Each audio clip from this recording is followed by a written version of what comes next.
그들 자신을 위하여 살지 않고 오직 그들을 대신하여 죽었다가 다시 살아나신 이를 위하여 살게 하려 함이라. 그러므로 우리가 이제부터는 어떤 사람도 육신을 따라 알지 아니하노라. 비록 우리가 그리스도도 육신을 따라 알았으나 이제부터는 그같이 알지 아니하노라. 그런즉 누구든지 그리스도 안에 있으면 새로운 피조물이라. 이전 것은 지나갔으니 보라 새 것이 되었도다. 모든 것이 하나님께로서 났으며 그가 그리스도로 말미암아 우리를 자기와 화목하게 하시고 또 우리에게 화목하게 하는 직분을 주셨으니 곧 하나님께서 그리스도 안에 계시사 세상을 자기와 화목하게 하시며 그들의 죄를 그들에게 돌리지 아니하시고 화목하게 하는 말씀을 우리에게 부탁하셨느니라. 아멘.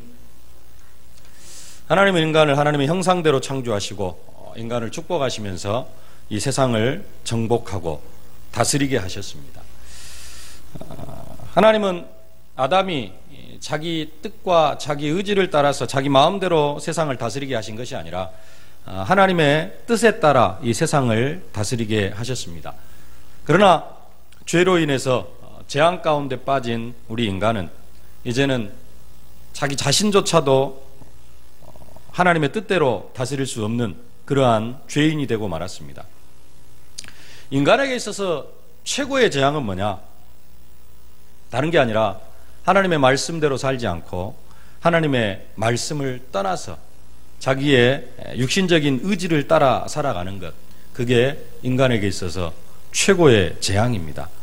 하나님은 사람에게 자유의지를 주셨습니다. 하나님의 말씀에 순종할 수 있는 의지도 주셨고요.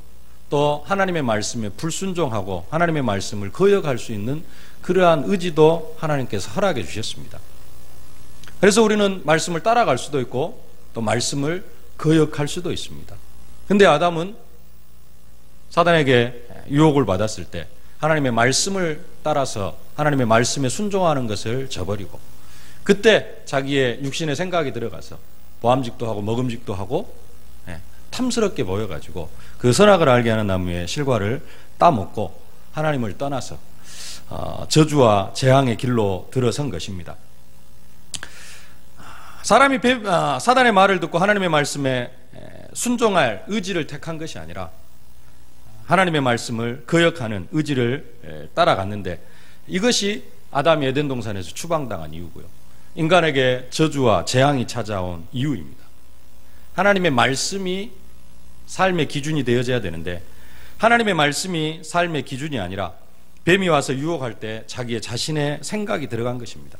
이렇게 해서 하나님을 떠난 인간은 하나님과 원수가 되어져 가지고 철저하게 사단의 종노릇하는 인생을 살아가게 되어졌습니다. 이것이 인간에게 있어서 재앙 중에 재앙입니다. 하나님은 이러한 인간을 구원하시고 이러한 인간을 축복하시려고 예수 그리스도를 이 땅에 보내주셨고 주님은 겸손히 십자가 위에서 죽으시고 부활하심으로 우리를 위한 대속의 사명을 완수하셨습니다. 이렇게 십자가의 구속의 사명을 완수하신 그러한 주님은 십자가의 은혜로 구원받은 성도들이 하나님의 뜻 안에서 자기 몫의 십자가를 지고 주어진 사명을 감당하기를 원하고 계십니다. 하나님의 말씀을 떠나서 하나님 없이 살아가는 것이, 자기의 생각대로 살아가는 것이 인간에게 있어서 최고의 재앙이라면 축복 중에 축복, 재앙 같은 축복은 내 인생이 육신을 따라 살지 아니하고 하나님의 말씀을 따라서 영적인 삶을 살아가는 것인 줄로 믿습니다. 그래서 오늘 15절에 말씀합니다. 오늘 15절 함께 한번 봉독하겠습니다. 그가 모든 사람을 대신하여 죽으심은 살아있는 자들로 하여금 다시는 그들 자신을 위하여 살지 않고 오직 그들을 대신하여 죽었다가 다시 살아나신 이를 위하여 살게 하려 함이라. 예수님이 나를 대신하여 죽으심은 나로 하여금 앞으로는 내 자신을 위하여 살지 않고 오직 나로 하여금 나를 대신하여 죽었다가 다시 살아나신 예수 그리스도를 위하여 살게 하기 위함이라. 이렇게 오늘 사도 바울이 말씀하고 있습니다. 허물과 죄로 죽었던 우리가 첫째 부활, 영적인 부활에 참여하여서 영적으로 다시 살아난 사람이 되어졌다면 우리는 다시 우리의 삶의 방향을 복음을 위하여로 바꾸어야 될 줄로 믿습니다. 하나님을 떠나서 하나님과 원수가 되어졌을 때에는 하나님을 위하여서 살아갈 수도 없는 그런 존재였습니다. 사도 바울이 하나님 만나기 전에는 자기 자신이 나름대로 열심히 하나님을 위하여서 살아간다고 생각을 했습니다. 다른 어떤 사람들보다 더욱더 열심히 하나님을 위하여서 살아간다고 생각을 하고 살아왔습니다.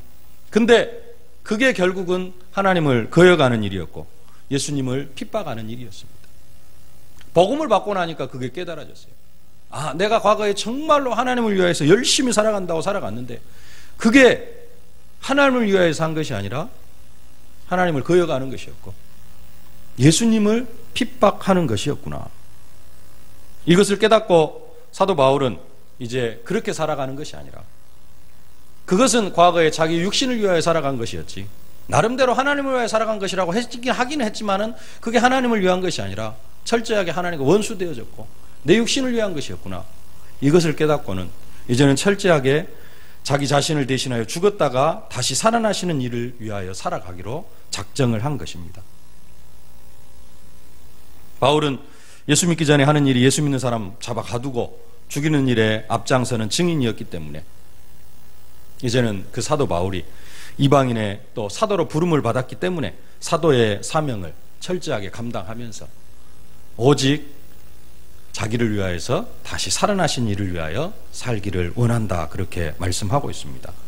루디아가 복음을 만나기 전에는, 바울을 만나기 전까지는 어떻게 살았는지 모르겠습니다만은 루디아가 바울을 만나고서는 그의 모든 삶을 빌립보 복음화를 위하여서 헌신하는 그러한 삶이 되어졌습니다. 그의 가정까지, 그의 경제까지, 그의 모든 삶이 빌립보 복음화를 위한 그러한 삶으로 바뀌어졌습니다. 야손이 사도 바울을 만나기 전에는 어떻게 살았는지 모르겠습니다만은 사도 바울을 만난 후로는 정말로 전도자를 위하여서 헌신하고 정말로 지역 복음화를 위하여서 헌신하는, 자기 집까지도 내놓고 복음 받은 사람이 감옥에 갇힌 것을 위하여서 감옥에 갇혔는데 그들을 위하여서 헌금도 내가지고 그들을 감옥에서 끄집어내는 그런 일까지 철저하게 감당했던 것을 볼 수가 있습니다. 브리스길라 아굴라 부부, 로마에서의 삶이 어떻는가 모르겠습니다. 로마에서 추방을 당했습니다. 사도 바울을 만났습니다. 철저하게 복음을 위하여서 목이라도 내어놓고 헌신하는, 그래서 정말로 지역 복음화를 위해서, 고린도 복음화를 위해서, 또 렘넌트 복음화를 위해서 회당에 들어가서 사도 바울이 복음을 전하면 늘 함께 따라가서 복음을 전하는 그러한 사명을 감당해 나아갔던 것을 볼 수가 있습니다. 우리가 지금까지 신앙생활을 해왔는데요, 우리는 우리의 과거를 조금 정리해야 되고 내가 과거에 어떻게 살아왔는가, 그리고 앞으로 내가 어떻게 살아가야 될 것인가, 획기적인 전환점이 있어야 될 줄로 믿습니다. 산업인들이 지금까지 사업을 하고 장사하는 일이 자기 자신의 육신의 행복을 위한 활동 정도로만 알아서는 안 됩니다. 내가 복음 만나기 전에 사업을 했고 내가 복음 만나기 전에 내가 내 인생을 살아왔는데 그 인생이 과연 어떤 인생이었느냐, 내가 과거에는 그래도 뭐 착하게 살았고 내가 과거에는 열심히 살았고, 아니면은 내가 과거에는 정말로 저주와 재앙 가운데 고통당하며 살아왔는데, 단순하게 이런 정도로만 알아가지고도 안 됩니다. 해적선 안에 있는 사람이 그 안에서 절대 해적질 안 하고 해적선 안에 탄 사람이 거기서 열심히 살아가려고 엄청 노력을 합니다. 아침 일찍 일어나가지고 갑판 청소하고, 아침 일찍 일어나가지고 착한 일 한다고 하면서 밥 다 지어놓고, 그러면 그 사람의 행동은 어떤 것입니까? 그 사람이 밖에 나가서 배에서 내려가지고 가서 해적질 안 하고 사람 협박 안 했다 할지라도 그 배 안에서 정말로 착하게 살아간 사람, 해적질 한 사람보다 더 나쁜 사람입니다. 우리의 과거의 모습이 어땠다 할지라도 그 과거의 모습은, 내가 구원받기 전의 모습은, 내가 복음을 만나기 전의 모습은 철저하게 하나님과 원수된 상태였고, 내가 복음 받기 전에 그 모든 삶은 하나님과 원수되는, 사도 바울이 예수 믿는 사람 잡아 죽이는 일에 앞장서고 예수 믿는 사람 싹 잡아다가 감옥에 가두는 일만큼이나, 그 일만큼이나 우리의 과거의 착한 일까지도 복음 받기 전에 착한 일까지도 하나님 앞에서는 사도 바울이 복음 받기 전에 행했던 일과 사실은 조금도 다를 바가 없다라는 겁니다. 우리는 먼저 이 사실을 깨달을 수 있어야 됩니다. 하나님 만나기 전에 우리의 삶이 그런 삶이었습니다. 살아가는 사람이 나는 우상 숭배 안 하고 나는 전쟁이 찾아가는 것도 없이 살았다 할지라도, 예수 믿는 사람 한 번도 핍박하지 않았다 할지라도, 누구는 그랬다 하잖아요. 예수 믿는 사람 막 핍박하고. 그러나 내가 예수 믿는 사람 한 번도 핍박하지 않고 착하게 살았다 할지라도 우리의 인생은, 그 예수 만나기 전의 인생은 사도 바울이 예수 믿는 사람 잡아 죽이고 핍박하는 그러한 삶과 조금도 다를 바가 없다라는 것입니다. 산업인들이 그런 상태에서 경제 생활을 했다면은, 점쟁이를 불러다가 푸닥거리는 안 했다 할지라도 그런 사람이 하는 사업과 조금도 다를 바가 없는 그런 사업이었습니다.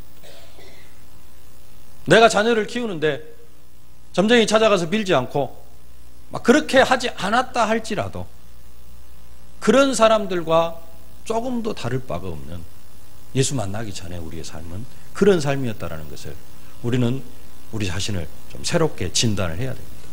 내가 예수 믿기 전에는 그렇게 살지 않았다. 나는 그래도 착하게 살았고, 나는 그래도 열심히 살았고, 내가 그래도 할 거 다 하고 노력하면서 다른 사람들한테 손가락질 당하지 않고 그렇게 살았다. 그 인생이 어떤 인생이에요? 해적선에서 열심히 갑판 청소하고 열심히 밥한 사람, 더 나쁜 사람. 왜요? 그것 때문에 주위에 있는 사람들이, 아, 저 사람은 예수 안 믿어도 잘 사네, 예수 안 믿어도 응답받고 축복받고 살아가네, 이런 증인으로 세워지는 것입니다. 그게 더 나쁜 거예요. 우리는 이런 부분들을 진단할 수 있어야 되고요. 그래서 우리의 삶이 완전히 전환이 되어져야 됩니다. 그냥 예수 믿기 전에 그렇게 살아왔던 것처럼 그렇게 꾸준히 살아가면서 주일날 교회 오고 이런 정도로 끝나는 게 아니라 우리의 삶에 완전한 전환이 있어야 된다.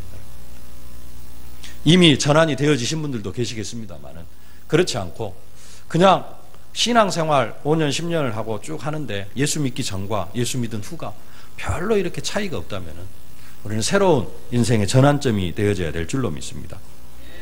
이것이 되어져야 되는데 이것이 잘 안 되어지는 이유가 어디에 있느냐? 여러 가지가 있습니다만은 오늘 16절이 안 되어지기 때문에 그렇습니다. 16절 말씀 함께 봉독하겠습니다. 그러므로 우리가 이제부터는 어떤 사람도 육신을 따라 알지 아니하노라. 비록 우리가 그리스도도 육신을 따라 알았으나 이제부터는 그같이 알지 아니하노라.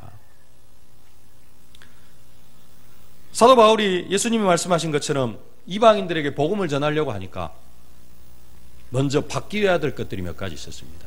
그게 뭐냐? 첫 번째로 예수 믿는 사람들을 바라보는 관점이 바뀌어야 됐습니다.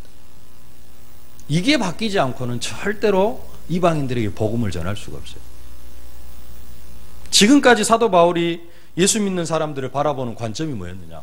선민 사상을 가지고 예수 믿는 사람들을 바라보니까 그들은 다 신성 모독죄에 해당이 되어집니다. 그래서 그 사람들은 다 돌로 쳐 죽여야 될 그런 사람이었습니다.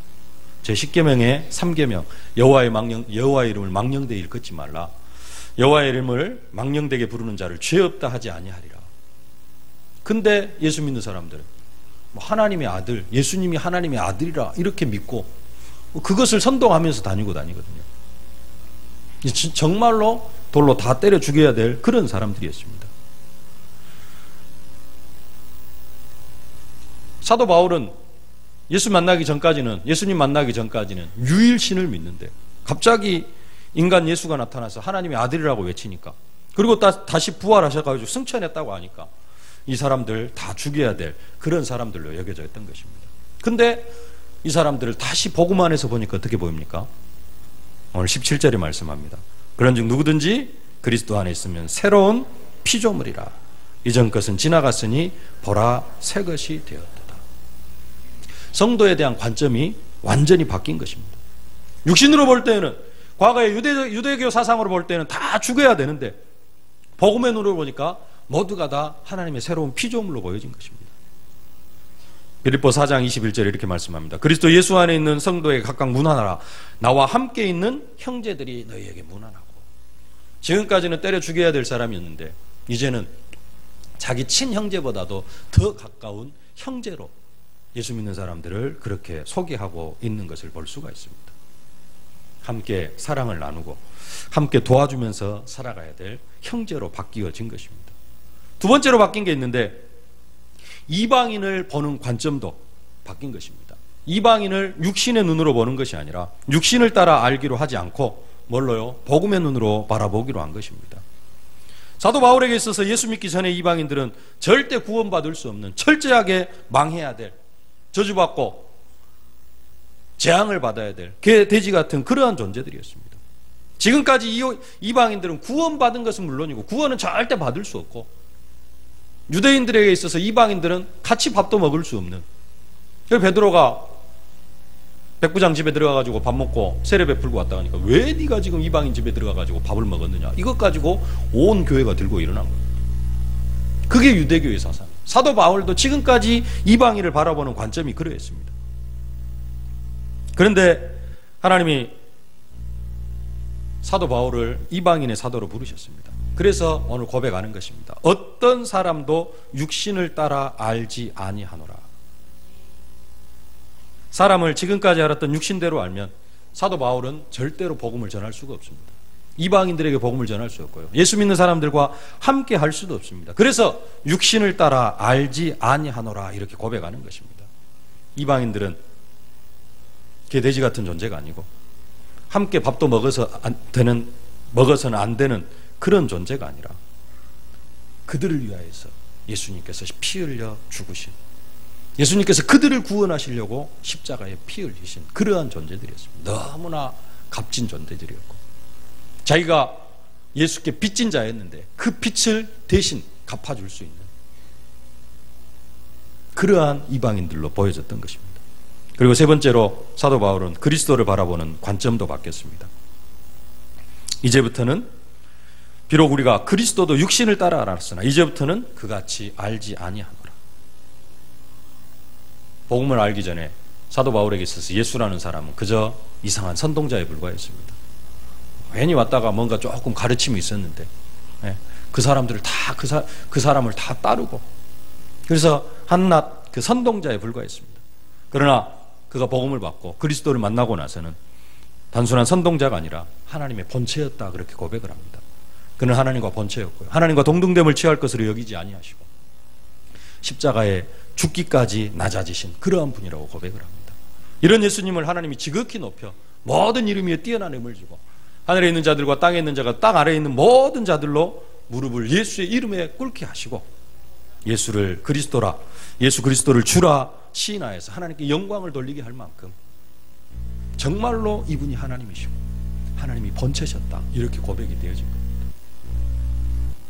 사도 바울, 하나님을 만나기 전과 하나님을 만난 후에 완전히 바뀐 것입니다. 관점이 바뀐 것입니다. 우리들 자신을 위하여 살아가지 않고 오직 우리를 대신하여 죽었다가 다시 살아나시는 이를 위하여 살려면은 가장 크게 바뀌어야 될 게 몇 가지가 있는데요, 그게 바로 사람에 대한 관점입니다. 그 첫 번째가 모든 불신자를 대하는 관점이 바뀌어야 됩니다. 이미 바뀌어져 있을 수도 있습니다만은 조금 더 깊게 바뀌어져야 됩니다. 지난주에 새가족 신방을 했습니다. 우리 권사님 한 분이 현장에서 복음을 전해서 다락방을 하시다가 다락방을 했는데 또 다락방이 끊어지고 또 회복이 되어지고 이것이 조금 반복이 되어졌나 봐요. 그러다가 이제 지난주에 처음으로 우리 세계로교회에 등록을 하신 분입니다. 이렇게 등록하신 분은 다름 아닌 그 자기 딸에게 공부를 가르쳐주는 학습지 선생님이셨습니다. 대부분의 사람들이 사람을 대하는 관점이 학습지 선생님은 학습지 선생님이고 복음 받아야 될 사람으로 잘 안 보여져. 앞집 아줌마는 그냥 앞집 아줌마고 앞집 아저씨는 그냥 앞집 아저씨지 그 사람이 정말로 복음을 받아야 될 사람으로 잘 안 보여진다는 거예요. 모든 사람이 뭘로 바뀌어야 되느냐? 정말로 복음 받을 사람으로 바뀌어야 되는 것입니다. 사도 바울은 이런 사람을 육신을 따라 알지 않기로, 저 사람은 그런 사람, 이렇게 알지 않기로 원했습니다. 모든 이방인들, 나는 이방인들을 위한 사도다. 모든 이방인들은 나를 통하여서 복음을 받아야 된다. 그것을 위하여서 예수님께서 저들을 위하여서 십자가에 못 박혀 죽으셨다.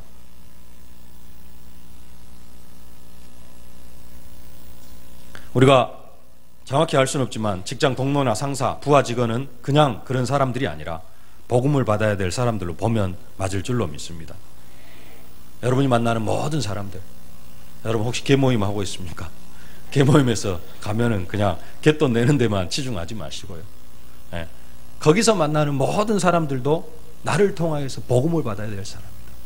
저 사람을 위하여서도 예수님께서 십자가에 못 박혀 죽으셨다. 만인 구원설은 아닙니다만은 누가 하나님께서 택하신 사람이고 누가 택하지 않으신 사람인지는 알지는 못합니다. 그래서 우리의 관점은 뭐예요? 만나는 모든 사람에게 복음을 전해라. 때를 얻든지 못 얻든지 복음을 전해라. 이것이 우리가 모든 사람을 대하는 관점이 되어져야 될 줄로 믿습니다. 이미 또 이렇게 많은 사람들을 보고 살아가고 계시는 줄로 믿습니다. 그런데 그런 정도에서 끝나는 것이 아니라 사람을 바라보는 관점이요, 한 단계 더 업그레이드 되어지실 수 있기를 바랍니다. 어떻게 업그레이드 되어져야 되느냐?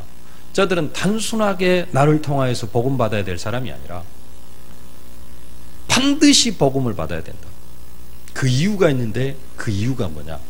저 영혼이 지금 고통당하고 있고 저들의 삶이 지금 저주와 재앙 가운데 있기 때문이다.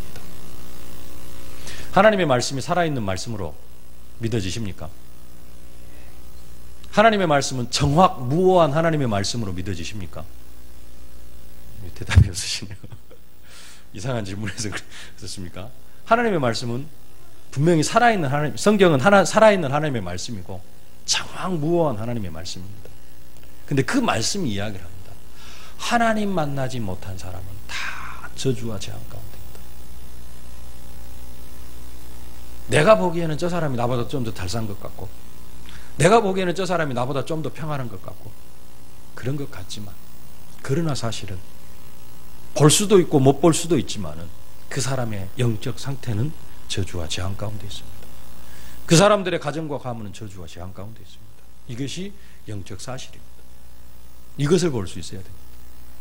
이것이 보여질 때 우리가 뭘 할 수 있느냐? 15절, 그가 모든 사람을 대신하여 죽으심은 살아있는 자들로 하여금 다시는 그들 자신을 위하여 살지 않고 오직 그들을 대신하여 죽었다가 다시 살아나시는 이를 위하여 살게 하려 함이라. 이 성도의 관점이 바뀌어질 때, 이렇게 사람을 바라보는 내 관점이 바뀌어질 때, 이 15절 말씀이 우리의 삶을 통해서 사실적으로 성취가 되어질 수 있게 되어지는 것입니다. 그런 정도로 끝나는 것이 아니라 그 사람을 위하여서, 내가 만나는 이 사람을 위하여서 이 사람을 구원하시려고 예수님께서 십자가에 피 흘려 죽으셨다. 그리고 부활하셨다.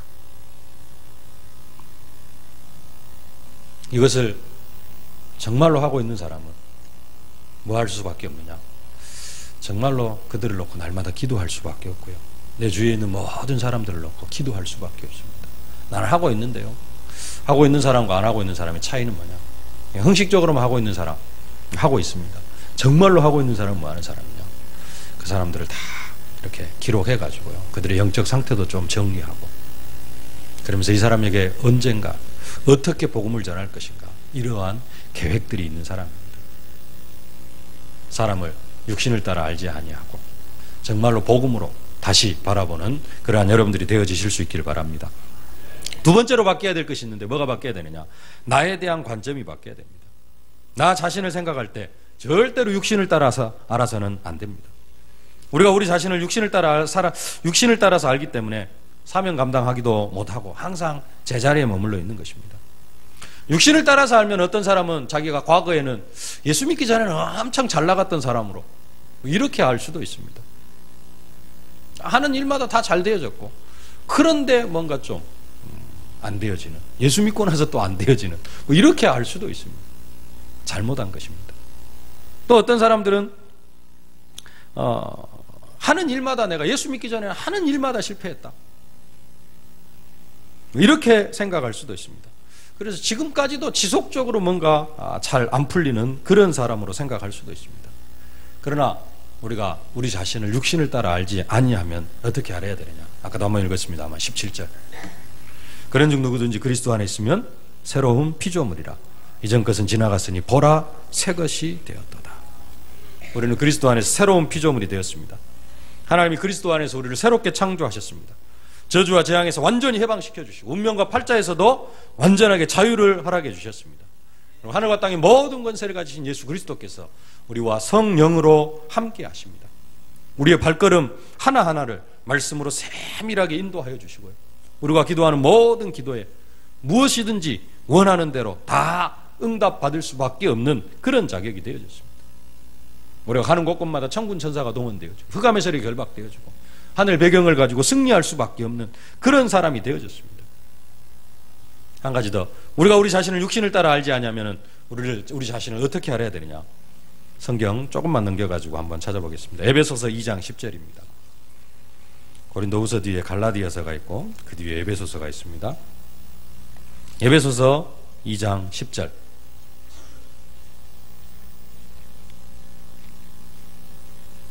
고린도후서를 붙잡고 계시고요. 에베소서 2장 10절 함께 봉독하겠습니다. 우리는 그가 만드신 바라 그리스도 예수 안에서 선한 일을 위하여 지으심을 받은 자니 이 일은 하나님이 전에 예비하사 우리로 그 가운데서 행하게 하려 하심이라.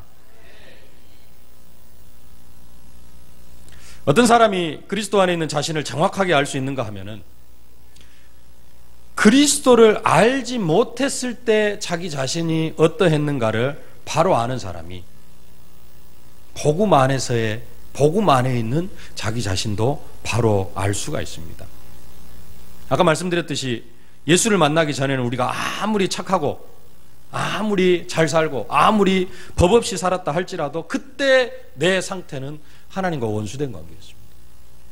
사도 바울이 예수 믿는 사람 잡아 죽이는 그러한 일보다 그러한 일만큼이나 하나님과 원수된 관계였고요. 하나님이 싫어하는 일들을 하는 그런 관계였습니다. 예수 믿는 사람 잡아 죽이던 사도 바울, 바울의 그 청년 시절과 조금 더 다를 바가 없는 그런 사람이었습니다. 그런 나를 하나님께서 어떻게 하셨느냐? 새롭게 만드셨습니다. 그리스도 안에 있으면은 누구든지 그리스도 안에 있으면 새로운 피조물이라. 오늘 에베소서 2장 10절에 우리는 그의 만드신 바라, 하나님의 새로 만드신 바가 되어졌습니다. 과거의 내가 아닙니다. 어찌 되어졌든지 간에 하나님은 이미 우리를 새롭게 만들어 주셨습니다. 그냥 만드신 것이 아니라 어떤 일을 위하여서요? 선한 일을 위하여서. 우리는 그의 만드신 바라 그리스도 예수 안에서 선한 일을 위하여 지으심을 받은 자니. 그리고 오래전부터 예비하셨습니다. 이 일은 하나님이 전에 예비하사 우리로 그 가운데서 행하게 하려 하심이라. 그 가운데서 행하게 하려고 우리를 부르셨습니다. 우리는 새롭게 지음을 받은 사람입니다. 우리 자신을 조금 또 새로운 관점으로 바라봐야 되고요. 그러면 무슨 일을 행하게 하시려고 하나님께서 우리를 부르셨는가? 다시 고린도후서로 넘어와서요. 18절 19절 함께 봉독하겠습니다. 모든 것이 하나님께로서 났으며 그가 그리스도로 말미암아 우리를 자기와 화목하게 하시고 또 우리에게 화목하게 하는 직분을 주셨으니 곧 하나님께서 그리스도 안에 계시사 세상을 자기와 화목하게 하시며 그들의 죄를 그들에게 돌리지 아니하시고 화목하게 하는 말씀을 우리에게 부탁하셨느니라. 아멘. 18절에 모든 것이 하나님께로서 났으며 이렇게 말씀합니다. 모든 것이 하나님께로 났다는 말은 뭘 이야기하려고 하느냐? 구원에 대해서 이야기를 하시려고 하는 겁니다. 구원이 누구에게로 났어요? 하나님께로서 났습니다. 구원의 주체가 하나님이심을 말씀하고 있습니다. 우리의 구원은 우리가 스스로 획득한 것이 아니라 우리의 노력의 대가로 주어진 것이 아니라 하나님께서 주신 것입니다. 우리가 우리의 구원을 위하여서 한 일은 아무것도 없습니다. 모든 것이 하나님이 미리 정하신 뜻대로 하나님이 행하셨으며 우리는 그분이 주시는 선물에 동참하는 축복을 받은 것밖에 없습니다. 그의 은혜로 말미암아 너희가 구원을 얻었나니. 이것을 말씀하시는 것이 18절 모든 것이 하나님께로부터 났으며 그 하나님께서 그리스도로 말미암아 우리를 자기와 화목하게 하셨다, 그렇게 말씀합니다. 에베소 2장 14절 16절에 이렇게 말씀합니다. 그는 우리의 화평이신지라 둘로 하나를 만드사 중간에 막힌 담을 하시고 원수된 것 곧 의문에 속한 계명의 율법을 자기의 육체로 폐하셨으니 이는 이 둘로 자기 안에서 한 사람을 지어 화평하게 하시고 또 십자가로 이 둘을 한 몸으로 하나님과 화목하게 하려 하심이라. 원수된 것을 십자가로 소멸하시고. 하나님께서 우리를 하나님 자신과 화목하게 하셔서 우리가 구원의 축복을 누리게 하셨고요. 또 이 정도로 끝나는 것이 아니라 그 하나님께서 우리에게 뭘 주셨느냐? 화목하게 하는 직분을 허락해 주셨다라고 말씀합니다.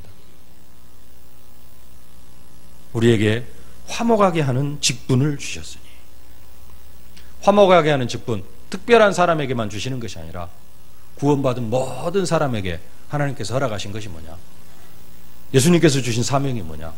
화목하게 하는 직분을 허락해 주신 줄로 믿습니다. 요한복음 20장 21절로 23절에 이렇게 말씀합니다. 예수께서 또 가라사대 너희에게 평강이 있을지어다.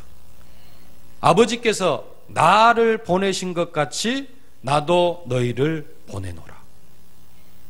그러면서 하시는 말씀이 저 지난주에 받았던 이 말씀을 하시고 저희를 향하사 숨을 내쉬며 가라사대 성령을 받으라.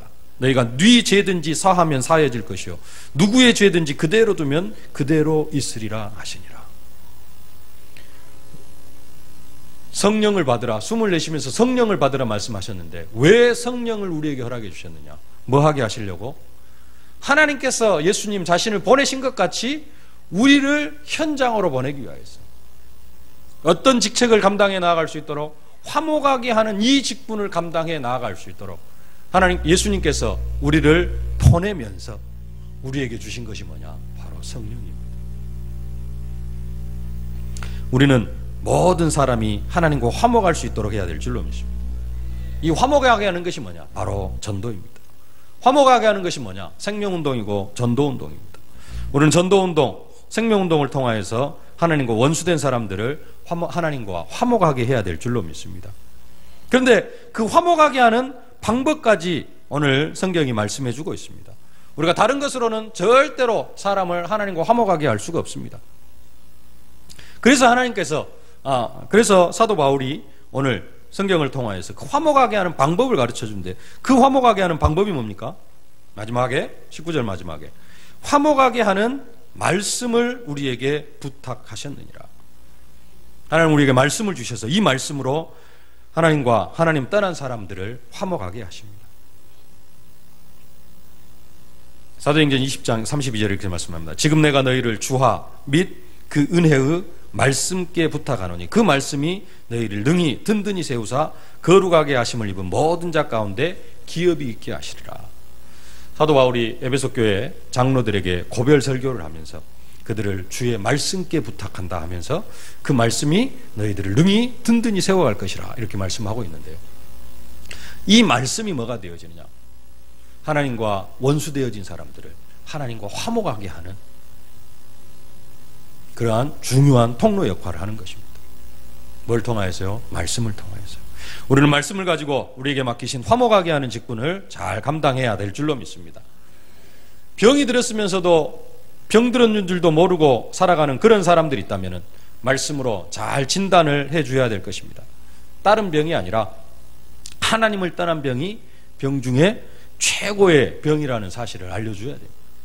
모든 사람이 죄를 범하였음에 하나님의 영광에 이르지 못하더니. 어떤 사람들은 자신이 병든 줄을 알고 하나님을 만나려고 하는 사람이 있으면 그 사람에게도 말씀으로 해답을 줘야 됩니다. 내가 곧 길이요 진리요 생명이니 나로 말미암지 않고는 아버지께로 올 자가 없느니라. 운명과 팔자에 묶여 귀신에게 눌려 고통당하는 사람에게도 완전하게 해방받는 길을 가르쳐줘야 됩니다. 하나님의 아들이 나타나신 것은 마귀의 일을 멸하려 하심이라. 우리가 정말로 이 일을 위하여서 살아야 될 줄로 믿습니다. 이제는 우리가 우리 자신을 위하여서 사는 것이 아니라 죽었다가 다시 살아나시는 일을 위하여서 우리가 살아야 될 줄로 믿습니다. 그러기 위해서는 우리 자신뿐만 아니라 내 주위에 있는 모든 사람들을 육신을 따라 절대로 알지 아니하고, 그같이 알지 아니하고 이제는 복음으로, 그리스도 안에 있는 사람은 새로운 피조물로, 그리스도 밖에 있는 사람들은 정말로 저 영혼을 위하여서 예수님께서 모진 고난을 당하시고 십자가에 피 흘려 죽기까지 저 영혼을 사랑하셨다. 근데 저 영혼이 지금 하나님을 만나지 못해서 저주와 재앙 가운데 고통당하고 있다. 저 사람들에게 하나님께서 나를 보내셨다. 무슨 직분을 주셔가지고요? 화목하게 하는 직분을 주셔가지고, 화목하게 하는 직분만 주신 것이 아니라 화목하게 할 수 있도록 무엇까지 주셔가지고? 말씀까지 주셔가지고, 우리가 이 사명을 감당할 때 정말로 절대 사명의 완성을 누리게 되어지고요, 이 사명을 감당해 나아갈 때 하나님께서 저와 여러분들에게 재앙 같은 축복을 허락해 주실 줄로 믿습니다. 오늘 말씀 15절 말씀 다시 한번 읽고 마치도록 하겠습니다. 15절 함께 봉독하겠습니다. 그가 모든 사람을 대신하여 죽으심은 살아있는 자들로 하여금 다시는 그들 자신을 위하여 살지 않고 오직 그들을 대신하여 죽었다가 다시 살아나신 이를 위하여 살게 하려 함이라. 아멘. 기도하겠습니다. 살아계신 아버지 하나님, 은혜를 진심으로 감사를 드립니다. 예수님, 우리를 대신하여 십자가에 못 박혀 죽으시고 죽으심으로 끝나는 것이 아니라 사흘 만에 부활하여 주시어서 우리에게 참된 생명을 허락하여 주심을 진심으로 감사를 드립니다. 이것이 이제는 우리들로 하여금 우리를 위하여 살지 아니하고 하나님 정말로 죽었다가 다시 살아나신 이를 위하여서 그리스도를 위하여 살게 하려 함이라고 말씀하셨사온데, 하나님 이 말씀을 따라서 이제는 우리가 정말로 그리스도를 위한 삶이, 하나님을 위한 삶이 되어줄 수 있도록 하나님 은혜로 함께하여 주시옵소서. 이를 위하여서 우리의 생각이 먼저 바뀌기를 원합니다. 하나님 어떤 사람도 육신을 따라 알지 아니하기를 원합니다. 복음의 눈으로 보고 복음으로 바라보고 정말로 또 복음이 필요한 사람으로 볼 수 있도록 우리의 영안을 하나님께서 밝혀 주시옵소서. 특별히 우리에게 화목하게 하는 직분을 허락하여 주시고 또 화목하게 할 수 있도록 화목하게 하는 말씀을 우리에게 부탁하여 주심을 진심으로 감사를 드립니다. 하나님 정말로 우리가 이 복음에 깊이 뿌리 내리면서 이 화목하게 하는 말씀을 모든 사람들에게 증거함으로 화목하게 하는 직분을 감당해 나아가면서 모든 사람들이 하나님 만나고 하나님 자녀가 되어지는 축복을 나를 통하여서 누릴 수 있도록 하나님께서 은혜로 함께하여 주옵소서. 예수님의 이름으로 기도하옵나이다. 아멘.